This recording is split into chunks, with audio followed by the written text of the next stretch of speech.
Tíbet, el Sáhara, la guerra, la cárcel, Japón, el exilio, todo eso lo he hecho porque soy escritor, para poderlo contar, para poder escribir. Estoy orgulloso de los libros que he escrito, sí, claro. Estoy orgulloso de los libros que he leído, sí, todavía más, pero estoy todavía más orgulloso de los libros que he hecho leer. Pero una persona que dice lo que piensa sabe que se va a crear enemigos siempre, ¿no? Al fin y al cabo, esto ya lo decía Platón, el carácter es el destino. Lo que más me ha ayudado a mí en la vida ha sido la sonrisa. A mí, si me miras, yo siempre estoy sonriendo. Yo a una chica guapa siempre le daba sobresaliente. Detesto todas las ideologías. Las ideologías son lo contrario de las ideas. Eché mis raíces en Soria por completo, como persona, como niño, como adolescente, como adulto luego y como escritor. Siempre se muere joven. El pasado 10 de abril falleció en su casa de la provincia de Soria Fernando Sánchez Dragó, escritor que hoy tendría que haber recogido el Premio Castilla y León de las Letras 2022.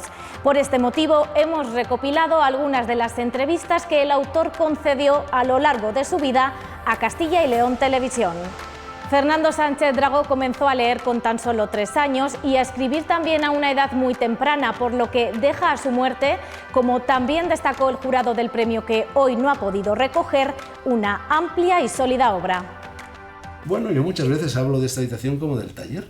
Es un taller de ideas, es un taller de metáforas, es un taller de tropos, es un taller de palabras, pero en definitiva es un taller. Es un sitio donde una persona trabaja, y también lo defino a veces como un ashram. Ashram es una palabra sánscrita, una palabra del hinduismo, que es la capilla en la que se retira un anacoreta, un asceta, pues para meditar. En definitiva, lo que yo hago aquí, yo me he retirado del mundo aquí, para escribir, para meditar, para reflexionar. Y yo escribo, cuando escribía a máquina, ahora por desgracia lo he dejado y estoy con este bicho, pero hasta hace un año escribía a máquina, y entonces subía el ruido de la máquina por el patio y entraba por las ventanas de su dormitorio y decía lo mismo. Dice, papá, el ruido de la máquina era la evidencia de que todo estaba bien, de que papá vigilaba, de que la casa funcionaba, el brillo del hogar, ¿no? Entonces las máquinas para mí han sido fundamentales, y estoy lleno de máquinas de escribir por todas partes. He viajado por el mundo entero llevando 2 máquinas de escribir. ¿2? La vida era complicadísima. Yo soy escritor nómada y me tenía que llevar 2 máquinas de escribir por si se rompía una debajo de un oasis del Sáhara, y montañas de holandesas y montañas de diccionarios. O sea, yo iba 100 kilos de peso solo para escribir. La verdad es que yo he hecho un vistazo a ese reguero de libros, repaso un poco lo que ha sido mi actividad de escritor y de periodista, y me asusto, ¿eh? Pues yo tengo publicados más de 7.000 artículos, he dado 1.000 conferencias, he estado 15 años en universidades de medio mundo, he escrito 40 libros, tengo lo que seguramente es la mayor biblioteca privada del mundo, un disparate, porque tengo 110.000 ejemplares. Nadie tiene en su casa 110.000 ejemplares, y no te voy a decir que los he leído todos, pero cuando digo, pregunta típica de periodista, como sabes, preguntan, ¿cuántos libros ha leído usted en la vida? Tal, y yo le digo la verdad, y la verdad es que he leído u ojeado con mucho detenimiento 30.000, y todo el mundo me dice, ya estás exagerando, eres un fanfarrón, eso es mentira, nadie ha hecho eso. Yo empecé a leer a los 3 años, y yo prácticamente desde entonces he leído una media de 500 libros al año. Multiplica y te salen más de 30.000. Pero fíjate que Borges decía que él estaba, en fin, es muy conocida esta frase de Borges, que él estaba más orgulloso, más satisfecho de los libros que había leído que de los libros que había escrito. Yo voy incluso un poco más lejos que Borges, y digo, estoy orgulloso de los libros que he escrito, sí, claro. Estoy orgulloso de los libros que he leído, sí, todavía más, pero estoy todavía más orgulloso de los libros que he hecho leer. Cuando se me acerca alguien por la calle y me dice, mire, gracias a usted he descubierto tal escritor, a Trapiello, a Jodorowsky, a María Dueñas, a quien sea, verdaderamente eso, no sé, me devuelve un poco la joie de vivre, la alegría de vivir.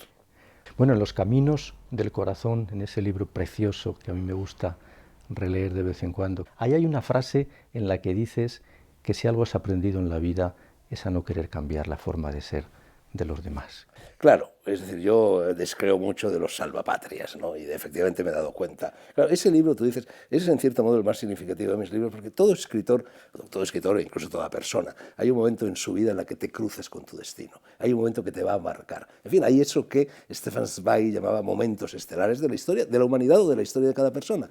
Mi momento estelar, el momento en que yo me cruzo con el destino, pues no sé, de la misma manera que Jorge Semprún, por citar un amigo ya fallecido, se cruza con su destino cuando va a parar a un campo de concentración nazi, Delphi, y una y otra vez vuelven sus obras a esa situación, pues yo me cruzo con mi destino cuando en 1976 llego a Katmandú. Yo soy un paleo hippie, yo soy un pre-hippie, yo fui hippie antes de que los hippies aparecieran por allí, y ese mundo de lo que era Asia en los años 60 es el que yo recreo en El Camino del Corazón.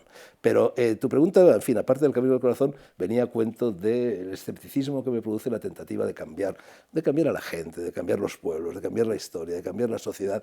Pero al fin y al cabo esto ya lo decía Platón, el carácter es el destino. Yo, por otra parte, ya sabes, en fin, abomino de España, blasfemo sobre España, me meto con España, eres la más critico. español que nadie. Soy tan español, malgré moi, que me doy cuenta que he dedicado la mayor parte de mi obra literaria y por lo tanto también la mayor parte de mi vida a escribir sobre España. Hace muy pocos meses estaba yo yendo hacia Las Palmas para intervenir en la Feria del Libro de Las Palmas, precisamente para presentar esta novela, La canción de Roldán, y me doy cuenta de que, atiza, me falta otra España. Es decir, una quinta España, que esta es buena. Y entonces estoy pensando en atreverme o no atreverme a escribirla. Es la España heroica. Sería bonito porque empiezo con una España buena, paso por 3 Españas malas y cierro mi pentalogía española con otra España buena, que es la heroica. Pero es que meterme con ese libro, Jesús, significa meterme en un berenjenal parecido al que me metí con la España mágica. Tendría que leer miles de libros, tendría que escribir centenares y centenares de páginas y no sé si ya con casi 80 años a cuestas soy capaz de afrontar esa tarea. Al final uno escribe también de lo que vive. Escribe de lo que vive, naturalmente. Ese es el problema por el que ahora la literatura que se hace, en mi opinión, es muy mediocre. Yo, en fin, te decía antes de que abriéramos las cámaras que, bueno, que yo a los 20 años estaba en la cárcel y volví varias veces. A los 22 años me casé y tuve un hijo. Luego me descasé, luego me casé en otras ocasiones, luego me fui estuve otras veces en la cárcel, luego me fui al exilio con un pasaporte de un amigo, estuve varios años indocumentado, trabajé en todas partes, viví en todos los países, me fui a la guerra de Vietnam, estuve en toda clase de catástrofes naturales o de catástrofes sociales, es decir, yo tenía cosas que contar. Mira, por ahí detrás anda una fotografía del decálogo de Hemingway, que es el primer escritor al que yo quise imitar, ¿no? Y entonces el primer decálogo el primer mandamiento de ese decálogo decía: mézclate estrechamente con la vida. Entonces, para ser escritor hay que hacer 2 cosas: leer, porque únicamente leyendo aprendes a manejar la gramática, la morfología, la sintaxis, el léxico, es decir, aprendes a escribir literatura, que no es lo mismo que escribir normalmente, que hacer palotes, ¿no? Y si no te mezclas con la vida no tienes cosas que contar. Cuando murió mi gato, y murió aquí mismo, en esta casa, mi gato Soseki, escribió un libro entero, una novela entera, que es la novela de mejores sentimientos que yo he escrito, la que ha salido más directamente de mi corazón, que se llama Soseki, Inmortal y Tigre. Bueno, Soseki era un gato que en mi novela, que era una fábula, recorría toda la provincia de Soria, recorría sus monumentos, sus paisajes, sus iglesias, sus usos y costumbres, y en definitiva era una novela que era una historia mágica de la provincia de Soria. Con esto te quiero decir, y luego Gárgoles y Avidis, una historia mágica de España, nace de Soria, como gran parte de mi obra, nace de Tiermes, del yacimiento arqueológico de Tiermes, que está cerquita de San Esteban de Gormaz, en una esquinita donde casi está ya Segovia y también Guadalajara. Guadalajara fue también Castilla, es decir, más Castilla imposible. Y entonces surge la idea de Gárgoles y Avidis, ese obrón tremendo, por el que me dieron el Premio Nacional de Literatura, 4 volúmenes, 20.000 kilómetros recorridos, 2.000 páginas escritas, en fin, un palizón tremendo. Entonces no había Wikipedia, no había Internet, no había nada de eso, lo hice a pecho descubierto. Bueno, pues ahí resulta que en el año 83 antes de Cristo hubo una rebelión contra los romanos, una rebelión de los arébacos, de los termestinos, por los impuestos, y mataron a un pretor, al pretor Galba, y fue una especie de fuente ovejuna. Roma envió, bueno, policías para averiguar quién había esgrimido el puñal asesino, y los termestinos, igual que en Fuente Ovejuna, dijeron: no, esto lo ha hecho el pueblo. Todos a una, todos a una, todos a una. Y entonces Tácito cuenta una cosa curiosísima, que es la que me dio a mí la idea para escribir Gárgoles y Avidis. Dijo a uno de estos policías que lo torturaban o lo que fuese, el policía le dijo: bueno, pero ¿por qué no decís de una vez quién es el nombre del criminal? Y terminamos con esta historia porque los propios policías estaban hartos de investigar, y el termestino le dijo, en el año 83 antes de Cristo, le dijo: nosotros no hablamos porque aquí vive todavía la España antigua. señal de que ya en aquella época había una idea de España, ahí, en ese rinconcito de Tiermes, y una idea de la decadencia de España, de que aquella España ya estaba en decadencia. Y entonces dije, tate. Se produjo un cortocircuito en mi cerebro y dije, voy a indagar sobre esto, voy a tirar de ese hilo, y nació Gárgoles y Avides, una historia mágica de España. Mi primer libro de memorias, Esos días azules, memorias de un niño raro, que está lleno de Soria ese libro, cuenta cómo llega una... Yo ya leía muy bien entonces, con una clara y rotunda dicción castellana, R's, J's, etcétera, bien pronunciadas. Mi madre estaba muy orgullosa de lo bien que leía el nene, y llegó una señora a una visita de cumplido y me sacó para que leyera algo frente a ella, y efectivamente trajeron un libro, leí unos párrafos, fui muy aplaudido y me fui a jugar. Y cuando la señora se marchó, me llamaron para que me despidiera de ella. Yo tenía 3 añitos, quizá 4. Entonces me preguntó la señora, pues lo típico que se le pregunta a un niño, ¿y tú qué vas a ser de mayor? Y yo, con un aplomo formidable que sorprendió a mi madre, que sorprendió a la señora y que incluso me sorprendió a mí, le dije, yo voy a ser escritor. Yo todo lo que he hecho en la vida, en fin, esas aventuras, esos 11 vidas conyugales, el Tíbet, el Sáhara, la guerra, la cárcel, Japón, el exilio, todo eso lo he hecho porque soy escritor, para poderlo contar, para poder escribir. Es decir, he construido mi vida como la de un personaje de novela. Fernando Sánchez Dragó aseguraba haberse mezclado con la vida, haber experimentado solo para poder escribir, y de alguna manera acabó construyéndose a sí mismo, como también reconocía, al estilo de uno de sus personajes. Sus vivencias personales, sus incursiones en la política y sus experiencias espirituales fueron muchas, y con todas ellas el escritor se fraguó una muy particular visión del sentido de la existencia humana. Hombre, yo creo que la vida sirve fundamentalmente para conocerte a ti mismo. Y si no te conoces a ti mismo es que has viajado en vano. Y entonces quien llega a conocerse a sí mismo se da cuenta de que una cosa es el ego, que son las etiquetas, ser español, ser hombre, ser mujer, ser guapo, ser feo, ser rubio, ser moreno, ser de izquierda, ser de derecha, ser cristiano, ser musulmán, ser ateo, todo eso son etiquetas, que no tienen nada que ver con el yo profundo.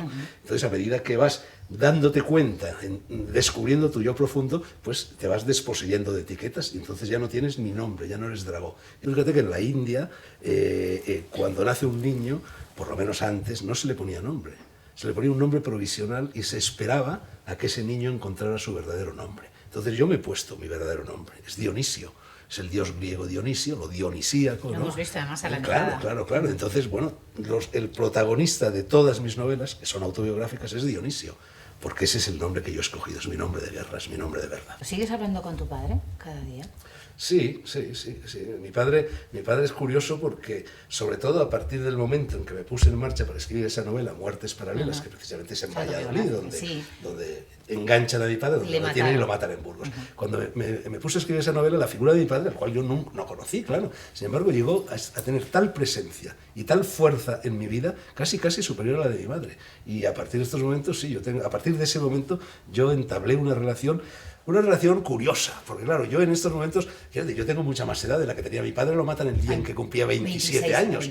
Oye, o sea que yo ahora podría ser casi su abuelo, ¿no? Y bueno, pues también eso se nota, ¿no? Pero tenemos una relación muy fuerte, sí. Se ha convertido en algo muy importante para mí. Creo que a través de esos más de 50 años de investigación, hasta que lo pares, lo escribes, más de 2 años, ¿era necesario en tu vida el conocimiento de esa figura? Era precisamente para ese proceso del conocerte a ti mismo, tienes que saber quién es tu padre y quién es tu madre. Era absolutamente necesario, tan necesario que, como cuento al principio de esa novela, Muertes Paralelas, yo me doy cuenta de esa necesidad cuando a los 19 años yo estoy detenido por primera vez en la Dirección General de Seguridad. Ese comisario, ¿no? El comisario Conesa, que fue celebérrimo, que era el que hacía el papel de malo, con el cual yo luego tuve una relación muy intensa y muy interesante. Era una persona muy interesante, muy atormentada. Pero bueno, el caso es que, es decir, yo que había creído siempre que a mi padre lo habían matado los republicanos, me entero, bueno, por uno de esos malentendidos que se crea alrededor de un niño en el seno de una familia, y que ya luego cuando creces pues nadie te saca del malentendido, porque ya la historia está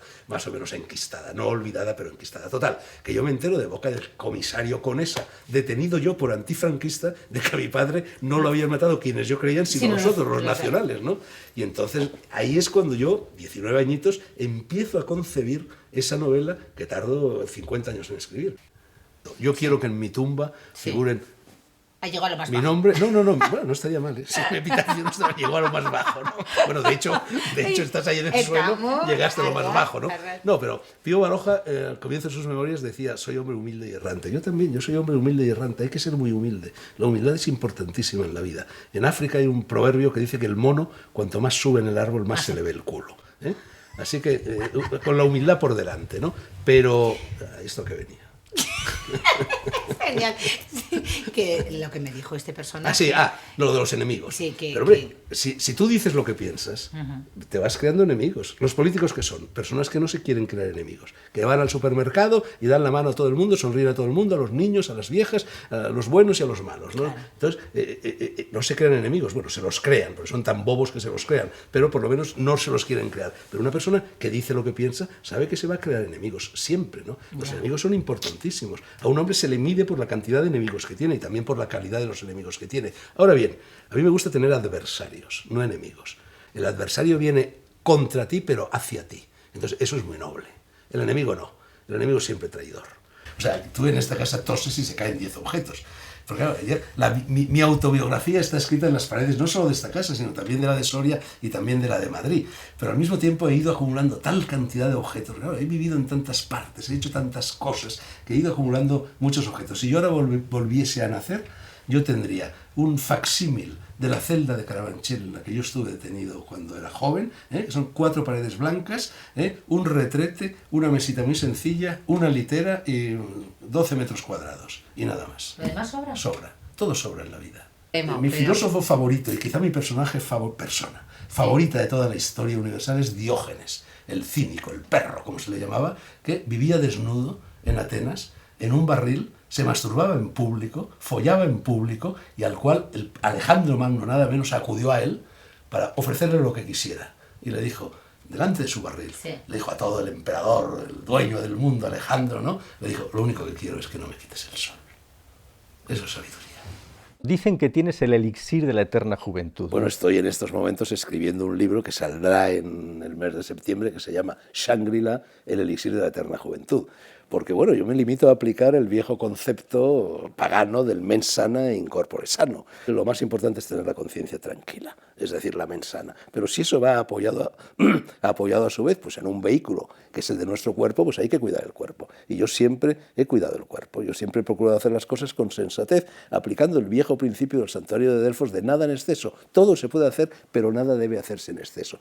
Y entonces es verdad que, en fin, aparte de lo de la mens sana y de procurar tener la conciencia tranquila, y conocerte a ti mismo, el Norte de Ibsen, todas estas cosas, es verdad que he ido descubriendo, encontrando, preparando a lo largo de 40 años ese elixir de la eterna juventud que me lleva, exagerado siempre como soy, a tomar 68 pastillas al día.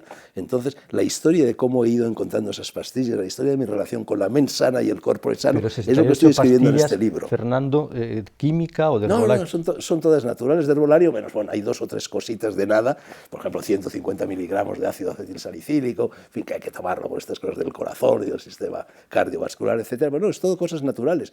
Pero claro, cosas naturales, yo estoy escribiendo algo, como todo lo que yo hago es narrativa, en definitiva es una especie de novela, porque detrás de cada una de estas sustancias hay una historia. Son cosas que yo he encontrado en un mercado africano, en un zoo oriental, en un bazar turco, o a veces también en la tecnología de punta, porque yo investigo, es decir, yo mezclo Oriente con Occidente. Yo mezclo lo ultramoderno con lo ultra arcaico, y el elixir de la eterna juventud es fruto, en fin, de esta tentativa. Pero mira, hay una anécdota que me habrás oído contar seguro, Jesús, porque la voy contando a troche y moche, porque es una de las anécdotas favoritas para mí de la historia de la literatura universal, y es de Stevenson. Stevenson, uno de los más grandes escritores que han existido nunca, bueno, era, como solemos serlo los escritores o los artistas, un hombre bohemio, un hombre que llevaba una vida disipada, noctámbulo, en fin, borrachín, mujeriego, todas estas cosas. Y al mismo tiempo tenía una salud frágil, delicada, que no es mi caso. Y entonces un día pues fue Stevenson al médico, y el médico lo miró por arriba, por abajo, lo auscultó, le hizo sacar la lengua, le tomó el pulso, en fin, todas estas cosas, y le dijo, señor Stevenson, si sigue usted llevando la vida que lleva, morirá joven. Y Stevenson le dijo, doctor, siempre se muere joven. Bueno, ponía el dedo en la llaga. Mira, ser joven o ser viejo no es una cuestión del registro civil, de la fecha de nacimiento que figura en nuestro pasaporte o en nuestro DNI. Hay gente que nace vieja y muere vieja, y hay gente que nace joven y muere joven. En definitiva, ¿qué es ser joven? Es tener ganas de hacer cosas. Yo te aseguro que por las noches hago planes que necesitaría no 20 años más, sino 2000 años más para llevarlos a cabo. Sé que no los puedo llevar a cabo, por ejemplo, lo de la España heroica que te decía antes, que ya veremos, pero el simple hecho de querer hacer esas cosas, de pensar en que esas cosas, en que deseas hacer esas cosas, eso te mantiene joven. Y echando la vista atrás, ¿se arrepiente de...? Hombre, me arrepiento, naturalmente que me arrepiento de muchas cosas. Hombre, por ejemplo, me arrepiento de haberme emparejado continuamente. Yo he tenido 11 relaciones conyugales, 11. Cuando digo relaciones conyugales, no son matrimonios pasados por la vicaría o por el ayuntamiento. 3 de ellos sí, los otros 8 no, pero son relaciones, vidas compartidas, economías compartidas, a veces hijos, etcétera, etcétera. A mí nunca me ha gustado emparejarme y sin embargo me he pasado la vida emparejándome.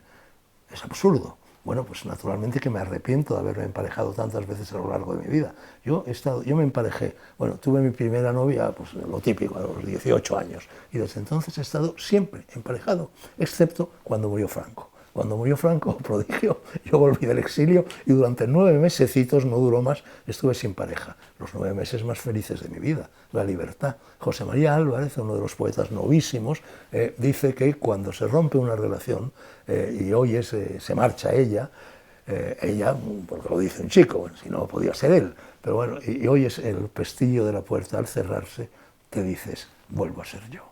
Y es verdad, toda pareja nos quita libertad. Entonces me arrepiento de haberme emparejado. O me arrepiento incluso, y te lo dice alguien que ha sido y es muy padre, y tú lo has visto con mi hijo y hasta qué punto yo soy padre y tengo una relación magnífica verdaderamente con mis hijos. Pero también me arrepiento de haber tenido hijos. Yo creo que los escritores somos como sacerdotes.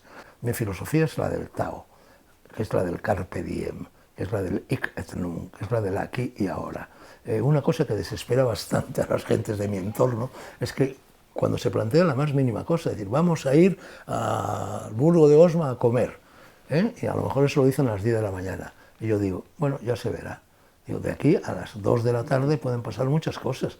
Puede estallar la guerra mundial, puede llegar un meteorito, me puedo morir, no puede no apetecerme nada ir a comer al Burgo de Osma, entonces yo todo lo decido 5 minutos antes, yo no hago planes, yo vivo siempre en un perpetuo presente. Navegó entre lo terrenal y lo espiritual y cultivó un pensamiento crítico que no dejó de evolucionar en toda su vida. El periplo vital de Sánchez Dragó es tan amplio como el espectro político en el que se movió hasta el final de sus días, en los que precisamente protagonizó, de manera involuntaria, uno de los episodios políticos más mediáticos de la actual legislatura.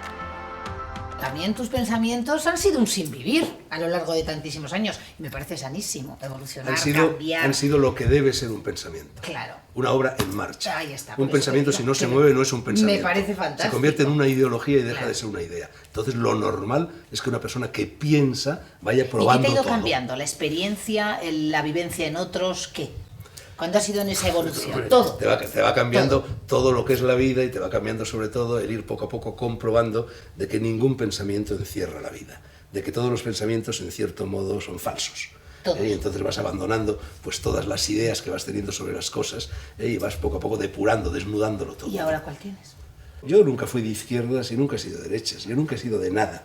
Yo he procurado ser siempre un libre pensador o un pensador libre. Entonces, bueno, en un determinado momento, cuando quiero correr una aventura, porque yo me meto en política, yo la política me aburre, detesto la política. No te puedes ni imaginar lo poco que me interesa la política y lo poco que me interesan los políticos, ¿no?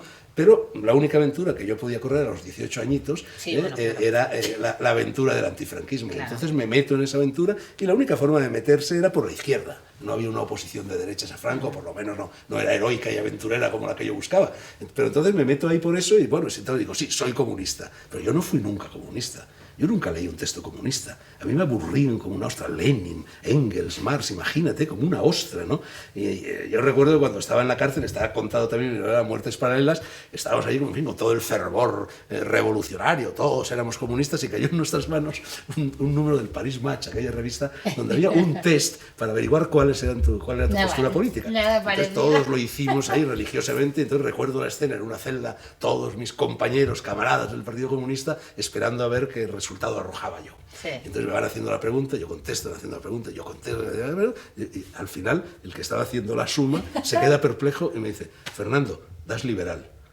Bueno, entonces yo he sido toda mi vida liberal, libertario y libertino. Eso que llaman el hombre nuevo es simplemente un hombre que no piense, un hombre que esté permanentemente divertido, permanentemente entretenido, al cual se le va suministrando el alpiste del consumo para que, en fin, puedan manejarlo efectivamente como tú has dicho. El hombre nuevo es el robot. La madre del cordero es el igualitarismo. Esta tentativa, el hombre nuevo es la tentativa de hacernos todos iguales, es decir, hechos en serie, ser números y no personas.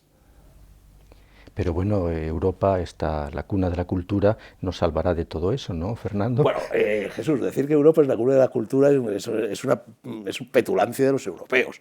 La cuna de la cultura, en cualquier caso, no está en Europa, está en Egipto, y está en China, y está en la India, que son culturas muy anteriores a las europeas. El europeo padece un ombligocentrismo muy curioso y se cree que la historia de la cultura empieza en Grecia, que va a empezar en Grecia. Los sabios griegos en realidad eran discípulos de los sabios egipcios. La cultura europea, bueno, en estos momentos no existe la cultura europea. ¿Qué es la cultura europea? La cultura europea es Bruselas. La cultura europea es el multiculturalismo, que es lo contrario de la cultura, que es el popurrí, que es el chapapote, todos mezclados para hacernos a todos iguales, el relativismo moral, el relativismo estético. ¿Vale lo mismo el tantán de una tribu africana que la 9ª sinfonía de Beethoven? Esto no es ser ni racista ni nada que se le parezca, pero evidentemente, con todos los méritos y todo el interés folclórico, antropológico, incluso musical, que puede tener el tantán de una tribu africana, hay una jerarquía. Y en el mundo actual se intenta que desaparezca esa jerarquía. Ya profesores y alumnos son lo mismo, hombres y mujeres son lo mismo, blancos y negros son lo mismo. No, yo querría un mundo en el que todos seamos diferentes, por supuesto, viviendo en paz con todo el mundo, los hombres con las mujeres, los blancos con los negros, los guapos con los feos.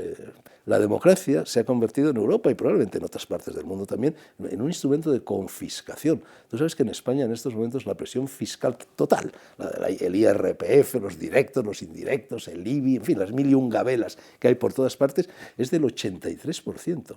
O sea que si tú ganas 100, el Estado, en fin, o los estadículos se llevan el 83% de lo que estás ganando. Oye, para eso no hacía falta saltar el Palacio de Invierno. Eso es una revolución comunista. Entonces, ninguna sociedad puede prosperar de esa manera, porque no incentivan el trabajo, no incentivan la búsqueda de la riqueza, no incentivan el ingenio, no incentivan el talento. Por eso yo creo que van a seguir las vacas flacas, a no ser que cambie radicalmente la ideología política vigente en Europa y en gran parte del mundo. Pero eso tiene que ver, Fernando, con el pesebre. Esto de echar la culpa siempre a los demás, esto de pensar que nos van a resolver todos los políticos, que el Estado te tiene que buscar novia, porque prácticamente es eso, casi. Bueno, el papá Estado, eso es lo que pretenden los españoles en estos momentos, que papá Estado les arregle absolutamente todos los problemas, la subvención, la beca, la bicoca, aquí, la cultura de la queja. España es el país más quejica del mundo. Aquí ahora te sale un grano en la nariz y lo primero que haces, no digo tú, pero en fin, digo al español medio, no sé, es irse al Ministerio de Sanidad y acusar a la ministra de que le ha salido un grano en la nariz. Nadie asume sus responsabilidades. Nadie se da cuenta de que todo lo malo y todo lo bueno que le sucede a una persona a lo largo de su vida es fruto de él, es fruto de sus obras. Bueno, mientras la gente no asimile esto, pues no, las vacas van a seguir siendo flacas, Jesús, ya lo verás. Estábamos todos convencidos de que Franco no llegaba a la Nochebuena. Esto lo decíamos en febrero de 1956, duró 20 años más, ¿no? Entonces todo aquello fue, mira, yo lo sitúo, yo digo que fue, como lo de Tamames ahora, un movimiento regeneracionista. ¿Era necesaria esa moción de censura? Bueno, mira, vamos a ver, esto nació por una comida de amigos. Yo tengo amistad con Santiago Abascal. Santiago Abascal ha estado en esta casa, estuvo en ese libro de conversaciones, de diálogos platónicos. Le gané, por cierto, el futbolín que está aquí en el vestíbulo de la casa. Entonces, de vez en cuando, cada 3 o 4 meses, tampoco muy a menudo, pues como con él y con Kiko Méndez Monasterio. Fue una comida de amigos. Y en ese momento estaba revoloteando por todas partes la idea de que se iba a presentar una moción de censura. ¿Yo creía que era necesaria la moción de censura? Sí. Evidentemente, si haya habido algún gobierno en la historia reciente de España que ha merecido una moción de censura, es el gobierno que tenemos. Entonces la investidura era lo de menos, pero había que buscar un nombre, era preceptivo, entonces no era fácil encontrar ese nombre, ¿no? Entonces allí, en fin, comiendo amigablemente, manejamos entre los unos y los otros algunos nombres y de repente yo, pensando en este movimiento regeneracionista al que me he referido antes, dije, Tamames.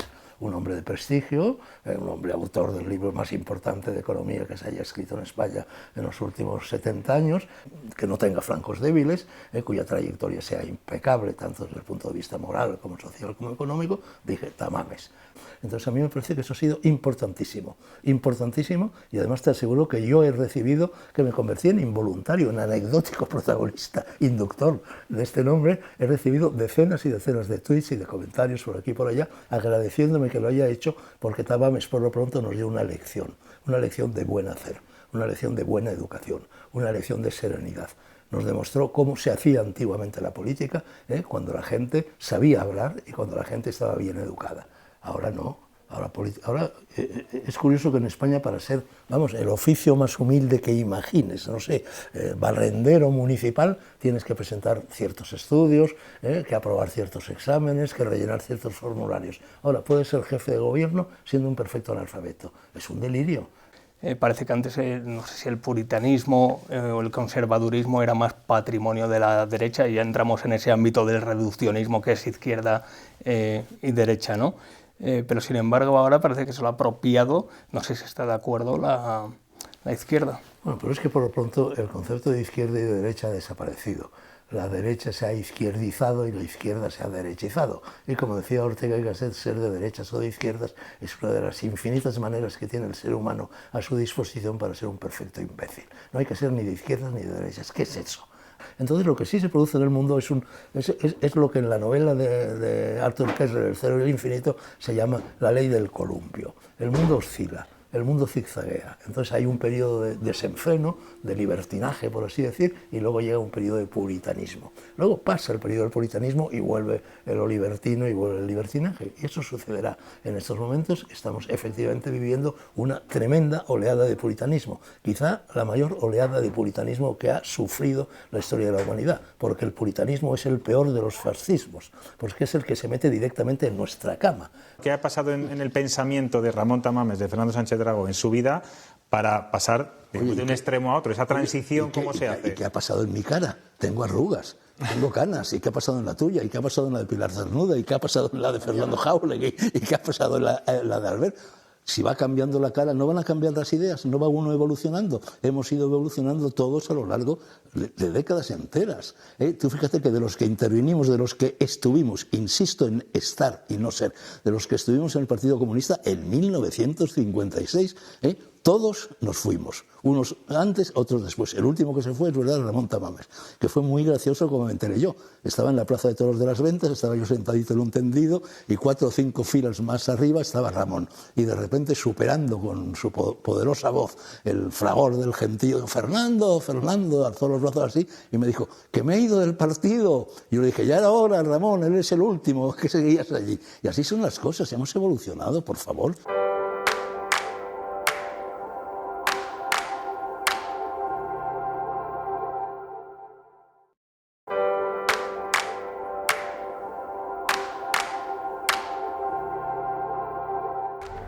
Fernando Sánchez Dragó no se reconocía como un pensador polémico, pero se expresó con la misma libertad con la que vivió y escribió, y por eso sus reflexiones, no exentas a menudo de abundantes aditivos literarios, resultaron casi siempre provocadoras. Un día me voy a buscar la ruina, porque cuando estoy en un avión y pasa la azafata y se inclina con el carrito para buscar ahí la Coca-Cola o lo que sea, y tengo que contenerme siempre para no dar la palmada. Pero bueno. Oye, ¿y tu mujer estas cosas que te dicen? Lo entiende perfectamente. Si no, no sería mi mujer. Yo no soy celoso.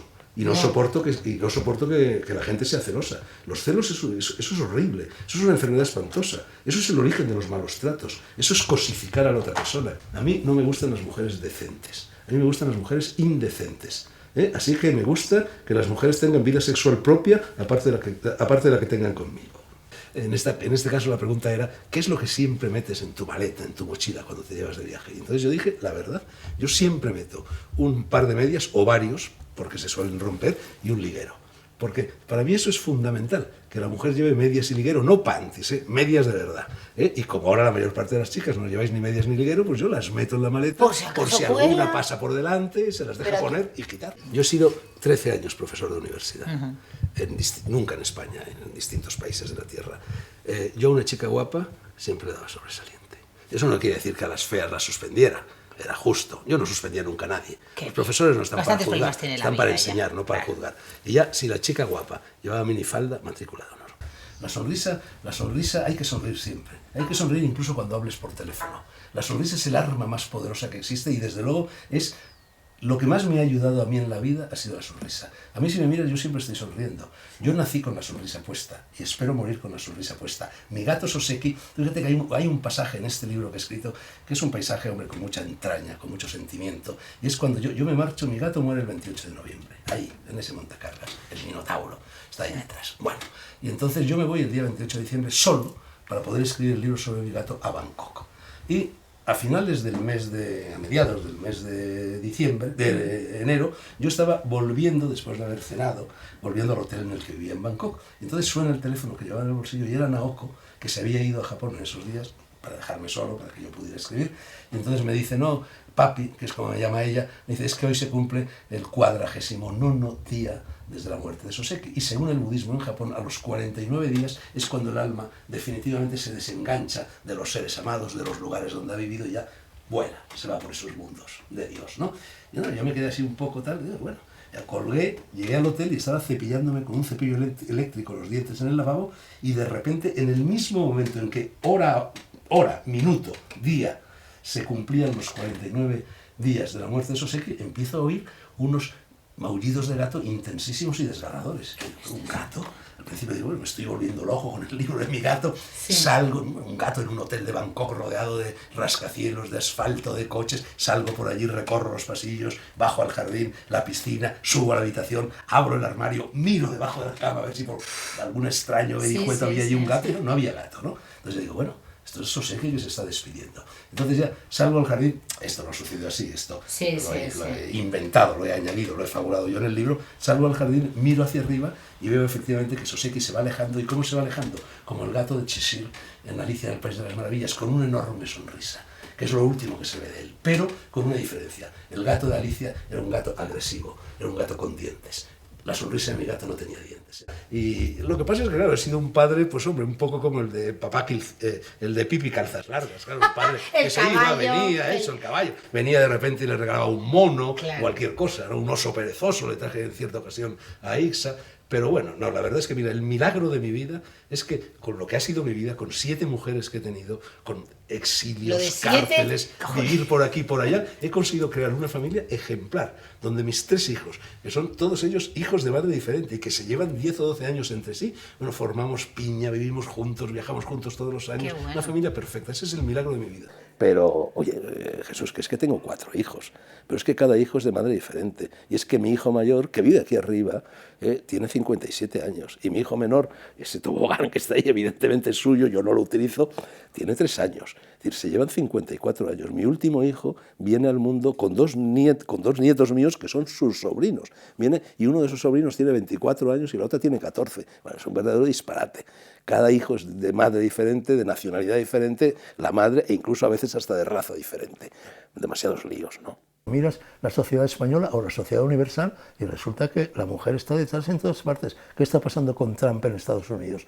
Todo un lío montado alrededor de una actriz porno. ¿Qué está pasando en España? Todo un lío montado a cuento de Tito Bertín, se llama Tito Bertín, ¿no? Tito Bertín. Tito Bertín.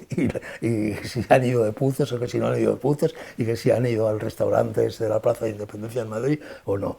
Luego, no te digo ya, Irene Montero, Abelarra, Yolanda, están mujeres por todas partes. O si nos vamos a la Thatcher, o si nos vamos a la Merkel, o si nos vamos a Golda Meir, o si nos vamos a Cleopatra, o si nos vamos a Mesalina y Agripina, las mujeres han movido la historia. Las mujeres efectivamente han estado detrás de casi todo. ¿Por qué? Porque ha habido un reparto de funciones. Las mujeres han mandado en las casas, en el interior de las casas, en el gireceo, en definitiva, y los hombres han mandado fuera de las casas, ¿no?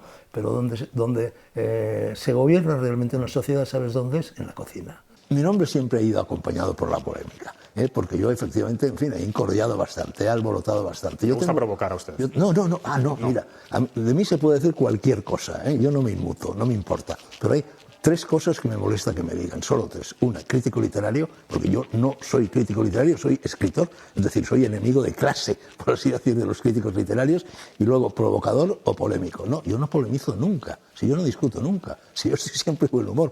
Son polémicos los que polemizan conmigo. Y provocador, es verdad, y esto lo admito, que yo tengo ideas provocadoras, pero eso no significa ser un provocador. Me han ofrecido 3 veces el Ministerio de Cultura. Las 3 veces he dicho que no. La primera vez, in illo tempore, fue Joaquín Garrigues, que por desgracia murió prematuramente cuando era vicepresidente, pues prácticamente del primer gobierno de la democracia.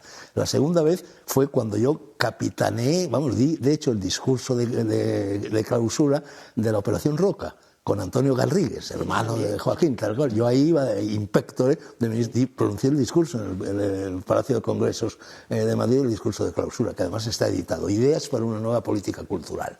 Y en tercer lugar, por supuesto, cuando llegó Aznar a ser jefe del gobierno, toda la prensa, todos vuestros colegas estaban diciendo que yo iba a ser ministro de Cultura. Hasta tal punto cundió ese rumor que yo escribí una carta a José María Aznar que conservo y que la voy a enmarcar y la voy a colgar en las paredes de la casona de Castilfrío. En esa carta no estoy mintiendo, no estoy inventando, no estoy literaturizando. Yo, en fin, un poco en broma y tal, le decía, mi querido José María, yo sé que tú no estás lo suficientemente loco como para que este rumor sea cierto y me ofrezcas el Ministerio de Cultura, pero si se te pasara por la cabeza, por favor, no lo hagas. Y no lo hagas, primero, porque es muy difícil decir que no.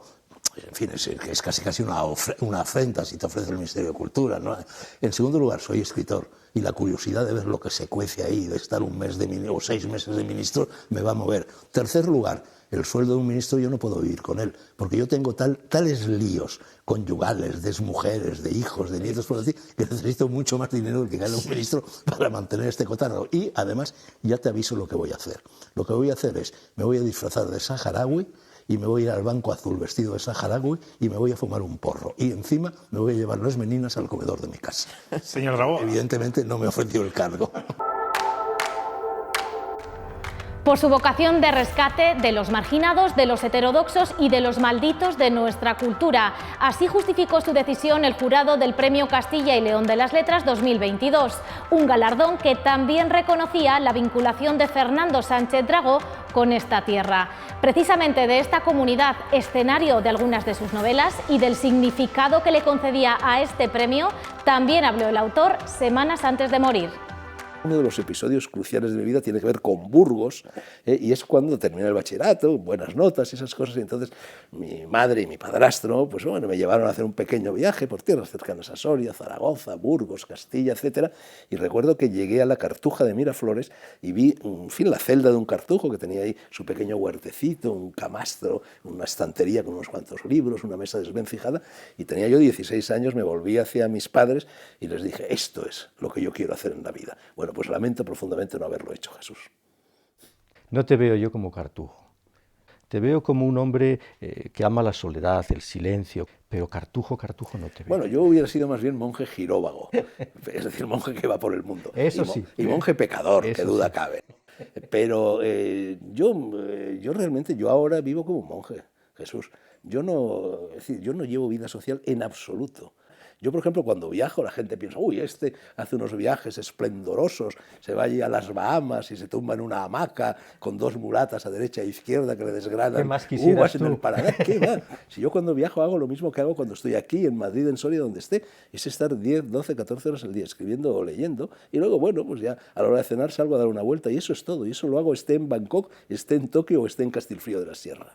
Bueno, Soria es prácticamente mi único matrimonio indivisible. Mira, yo llegué a Soria, fue un destino. Yo soy hijo de un periodista, brillantísimo periodista, tenía 26 años cuando fue asesinado en Burgos, en tierras de Castilla, al comienzo de la Guerra Civil. Bueno, mi madre bregó como pudo, dando clases de francés, mi abuelo era francés, hasta que yo cumplí los 8 años. Cuando yo tuve 8 años, mi madre se casó en segundas nupcias con un señor Guillermo Álvarez Herrero, que nació precisamente en esta casa. Esta casa naturalmente no estaba así, esta casa estaba prácticamente como en la época del Neandertal, yo la he ido cambiando de arriba abajo. Bueno, este señor era hijo adoptivo de un prócer soriano importantísimo. De hecho, la plaza del pueblo se llama Plaza de Don Felipe Las Heras. Tú eres muy joven y quizá no sepas quién era don Felipe Las Heras. La librería de Soria que está en el Collado se llama Librería Las Heras porque la fundó él.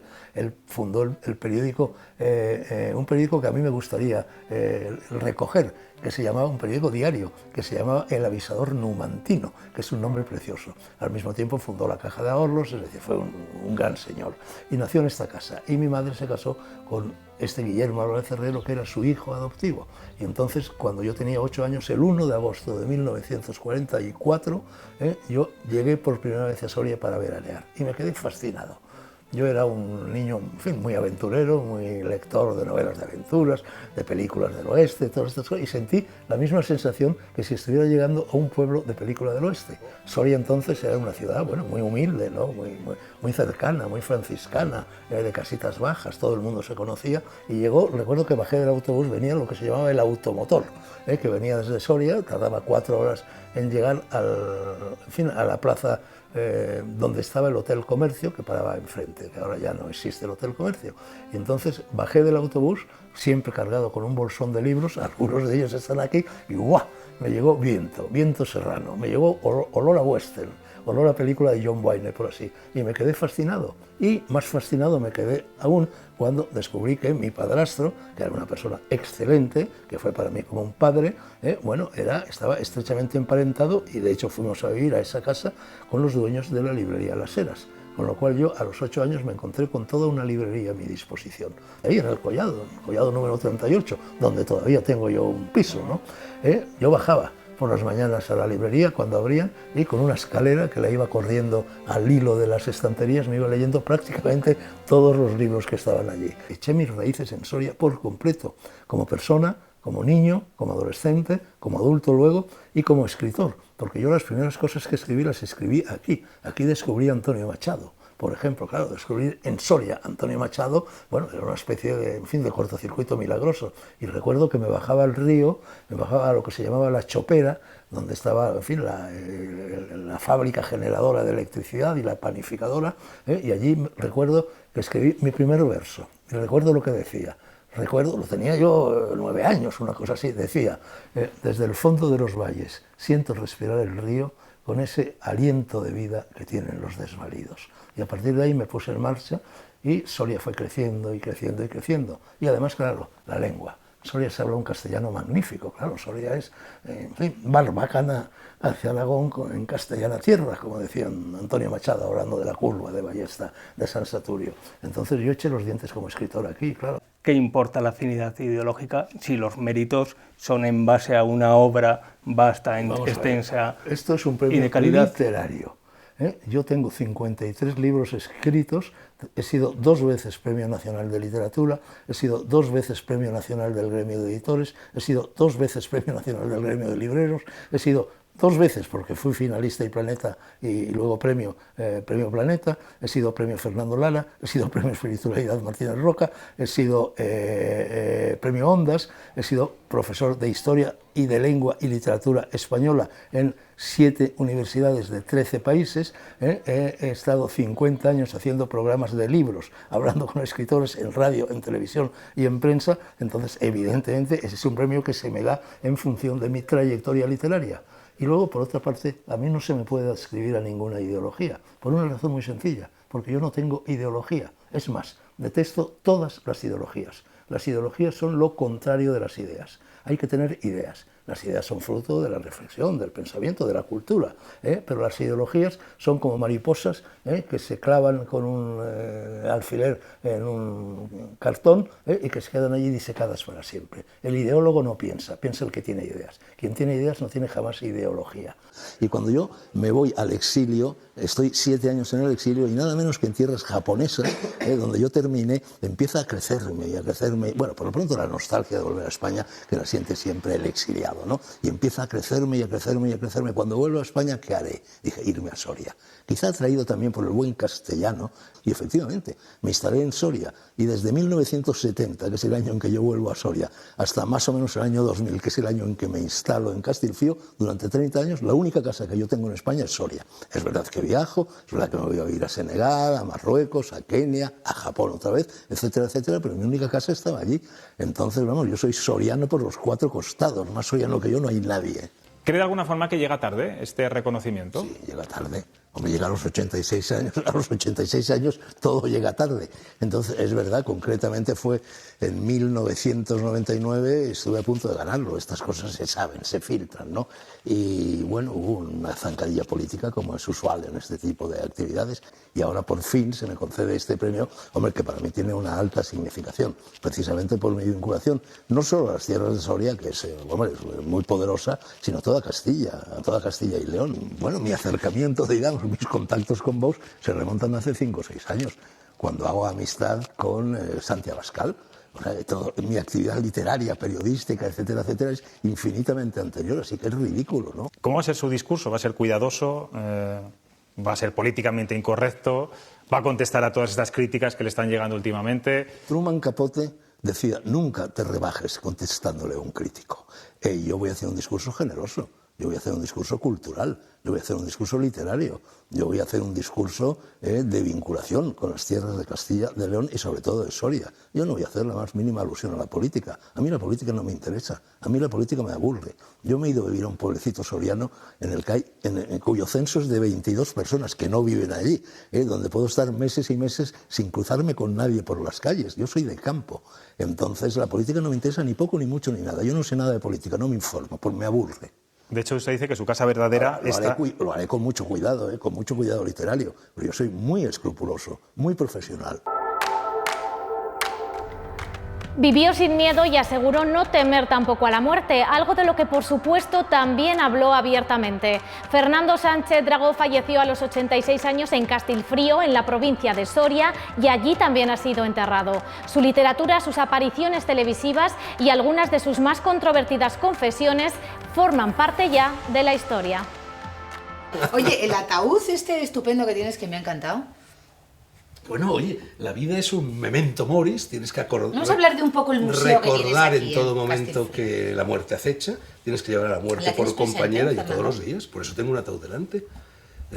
Oye, los santos anacoretas tenían San Jerónimo y tal, tenían una calavera en la mesilla de noche. Tenemos que ser siempre conscientes de que la muerte nos espera, de que nos puede llegar en cualquier momento y de que la muerte no es una enemiga. No es una enemiga y entonces no hay que tener miedo. Por supuesto que no hay que tener miedo. Todos los males del ser humano, todas las depresiones, ansiedades, fobias, todo eso viene del miedo a la muerte. Quien supera el miedo a la muerte se convierte en una persona saludable, siempre feliz. Bueno, es un paso más. Yo, como todo el mundo, me he muerto varias veces. La muerte se produce muchas veces a lo largo de la vida, o casi muertes, estados de casi muerte. Bueno, a mí en un determinado momento me operan del corazón y prácticamente muero. Bajo a la tierra de los muertos. Está contado en un libro mío que se llama Cocoro, igual que se llama esta casa, Corazón. Corazón no vísceras, sino corazón sentimiento. Claro. Y para mí eso fue una experiencia determinante, entre otras muchas razones, porque perdí definitivamente el miedo a la muerte. Me di cuenta de que la muerte es una amiga, de que la muerte es dulcísima, de que la muerte es un rito de paso. Cuéntanos, ¿qué viste? ¿Qué sentiste? No, al fin y al cabo tampoco estuve muerto, ¿no? Pero sí vi algo que se parecía al túnel, porque aquello estaba envuelto en la penumbra y al fondo había ángeles, que eran las enfermeras vestidas de blanco y vestidas de verde, solícitas, como los ángeles custodios, que cuando yo apretaba un timbre, brum, brum, venían corriendo a ayudarme. Esos son los angelitos entonces, que viste. Me encantó, la UBI me encantó, y entonces, pero lo que más me encantó tanto que pedía de rodillas a los médicos que me dejaran seguir allí. La UBI es un lugar fantástico. En la UBI se mezcla la vida con la muerte, la tragedia con la comedia. Es el gran teatro del mundo, es como un sacramento, es como la ceremonia de la confusión de Raval. No te puedes ni imaginar. Todo el mundo está, el universo entero se concentra en la UBI. Yo todo esto lleno de tubos, claro. Esto era 10 minutos después de amanecer de la anestesia. Sí. Entonces de repente me vuelvo y me veo ahí El ojo de Yahvé en el Sinaí, un monitor de televisión con unas líneas muy bonitas en zigzag verdes que correspondían a 8 curvas vitales mías. La oxigenación de la punta de los dedos, la presión intracraneana, la presión arterial, los latidos del corazón, etc. Entonces, bueno, al principio inmediatamente me di cuenta de que según lo que eran mis pensamientos, según lo que era el contenido de mi conciencia, esas curvas se modificaban. Entonces, al principio me puse a jugar con ellas, pues como un niño juega con una maquinita, un Nintendo. Y ya luego me di cuenta poco a poco de que había descubierto nada menos que algo, en lo cual he investigado posteriormente, tengo ahora pedido, me van a tener un aparato de estos aquí al pueblo para seguir investigando, lo que es la realimentación neurofisiológica. Con lo cual tú puedes modificar tus propias curvas vitales con tu conciencia y por consiguiente puedes autocurarte de muchísimas cosas. Y entonces yo al principio jugaba con esto y saltaba la alarma, porque cuando las curvas superaban por arriba o descendían por debajo de un cierto nivel, saltaba la alarma. Venía corriendo el ángel custodio de la enfermera y yo decía, no, lo he puesto yo con la cabeza, no se preocupe que enseguida se lo arreglo. Y pumba, con la cabeza se lo ponía. Claro, las enfermeras estupefactas, ¿no? Y entonces la verdad es que eso me encantó, pero no solo eso, es que viví el proceso de la muerte. Pero el paso previo al coma, que es cuando el cerebro está entre 4 y 8 revoluciones por segundo, es un estado de extrema lucidez en el cual tú tienes acceso a bolsas de tu inconsciente personal e incluso del inconsciente colectivo de la humanidad. Y entonces, bueno, encuentras respuesta a todas las grandes preguntas y pierdes el miedo a morir porque te das cuenta de que no es más que eso. Es un descenso gradual en el cual tú te vas poco a poco sumiendo en un sueño universal y entrando en contacto con el cosmos. Sí. Es a lo mismo a lo que llega el místico, es a lo mismo a lo que llegas con la meditación. ¿Qué le queda por hacer? Terminar mi obra. Mi obra es una cadena de eslabones, encadenados naturalmente. De cada libro mío sale el libro anterior. Entonces yo por lo pronto quiero concluir la redacción de mis memorias. Calculo que son por lo menos 5 volúmenes. Llevo 2. En otros libros míos también hay mucha parte de memorias, pero memorias, lo que se dice memorias, tengo 2. El último, Galgo Corredor, y Esos días azules. Me quedan como mínimo otros 3 libros. Entonces me gustaría coronar mi obra, me gustaría llegar al término de mi obra, pero claro, son libros gruesos. Yo soy un escritor lento, yo soy un escritor que puedo tirarme media hora para buscar una palabra o para colocar bien colocada una coma. El otro día puse un tuit que no sé si leíste, que era una frase muy graciosa de Oscar Wilde. Oscar Wilde decía, esta mañana he trabajado duramente toda la mañana, he colocado una coma y por la tarde la he quitado. Bueno, entonces me falta el tiempo para hacer eso, me doy cuenta de que, bueno, se me ha ido la mano, que tengo 86 años. Yo ahora miro en la prensa la edad en la que se muere la gente. Antes, cuando era más joven, miraba siempre en la solapa de los libros la edad en la que el autor de ese libro, Madame Bovary, Ana Karenina, Guerra y Paz, Don Quijote de la Mancha, el que fuera, qué edad tenía el autor cuando lo había escrito, porque yo todavía no había escrito, en fin. Agobia cuando son muy jóvenes y ahora... Claro, pero es que entonces... Acercándonos al ocaso, supongo que también agobia a los que se van jóvenes. Es que entonces lo miraba y decir, bueno, este libro lo escribió cuando tenía 40 años el autor. Yo tengo todavía 28, tengo tiempo. Era muy consolador. Ahora miro también a qué edad se muere la gente para lo contrario, para ver si todavía me queda tiempo para escribir los libros y descubro que todo el mundo se muere a mi edad. La mayor parte de la gente, famosa, claro, los famosos no lo sabemos, pero los que vienen en la prensa, tú fíjate y verás como casi todos se mueren 83, 84, 85, 86, en fin, el Papa que ha tenido un reciente tan, tiene exactamente mi edad. Escotado se murió hace un año, íntimo amigo mío, entonces me digan, Aute se murió, todos los que estuvimos en la cárcel, excepto Tamames y yo, están muertos, ¿no? Entonces eso me angustia un poco, claro, porque me doy cuenta de que a lo mejor no voy a tener o tiempo o fuerza suficiente para terminar esa cadena de anillos eslabonados que es mi obra literaria. Yo creo en el sentido del universo, yo creo que nada sucede en vano, que no se mueve una hoja sin que el movimiento de esa hoja no esté en función de un plan general del universo y por lo tanto no existe la casualidad, existe la causalidad. Eso, cuando te das cuenta de eso, lo que Jung llamaba sincronías, lo que Stanislas Grof llama situaciones de emergencia espiritual, lo que yo llamo fenómenos de convergencia, cuando te das cuenta de que eso es así, es cuando descubres que el alma existe, que el espíritu existe y que la inmortalidad existe.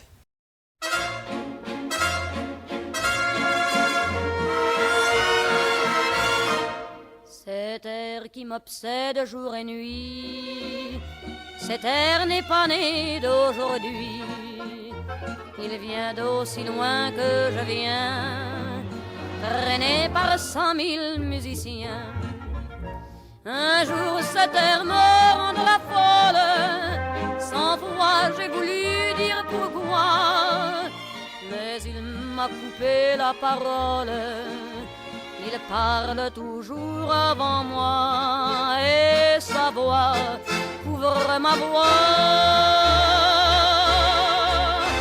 Padam, padam, padam, il arrive en courant derrière moi. Padam, padam, padam, il me fait le coup du souviens-toi. Padam, padam, padam, c'est un air qui me montre. Conmigo vais, mi corazón os lleva. Et je traîne après moi comme une drôle d'erreur, cet air qui sait tout par cœur.